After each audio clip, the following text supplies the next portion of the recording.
اگلے آنے والی ایپیسوڈ میں آپ دیکھیں گے کہ زمل کو سوہا کہتی ہے کہ جو تمہارے ساتھ اس وقت ہو رہا ہے اس کو قبول کرو، اور میں تمہیں یہی کہوں گی کہ زاویار نے جو کیا ہے وہ ٹھیک ہے، اور فہد جو ہے وہ تمہارے قابل نہیں ہے۔ اس کی کتنی لڑکیوں کے ساتھ جو ہے دوستی ہے، اور جو کہ تمہیں وہ بتا نہیں رہا، تمہارے سامنے شریف بنا ہوا ہے،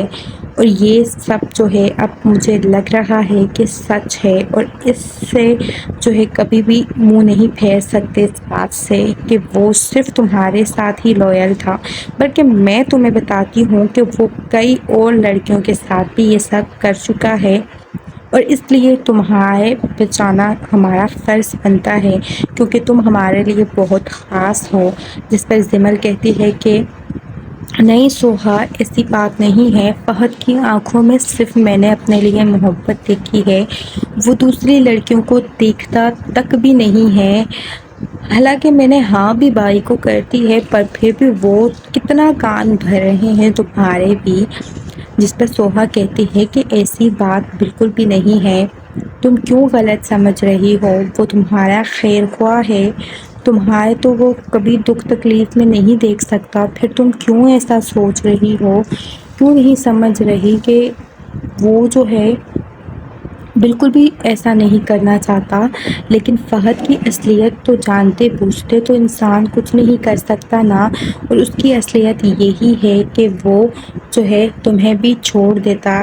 اگر جو ہے ہم نہ ہوتے تو۔ جس پر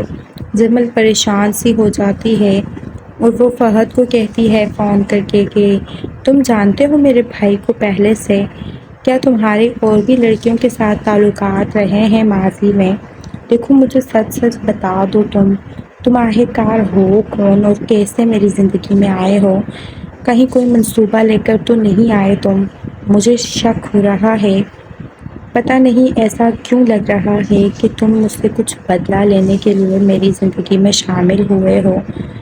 حالانکہ میں نے تو تمہارا کچھ بھی نہیں بگاڑا، اور مجھے تم سے محبت بھی ہو گئی تھی، اور بھائی میری کوئی بات بھی نہیں جھٹلاتے، لیکن کیا کروں میں کہ جو ہے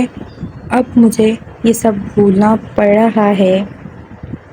جس پر زمل کو فہد کہتا ہے کہ مجھے پتا تھا تمہارا بھائی اور تمہارے گھر والے تمہیں کنونس کر ہی لیں گے، سو کر لیا ہے، چلو ٹھیک ہے، تم نے مجھے جو سمجھنا ہے سمجھ لو، میں کبھی تمہیں جو ہے کچھ نہیں کہوں گا،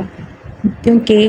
مجھے لگتا ہے مجھ سے زیادہ ویلیو تو ان کی ہی ہے جن کی بات کو تم مان رہی ہو اور سن رہی ہو، اس لیے میں خاموش ہوں اور میں کچھ بھی نہیں کہہ رہا، جو کرنا ہے کرو، جس کو ٹھیک سمجھنا ہے سمجھو، میں نے تمہیں نہیں اس سب سے منع کیا۔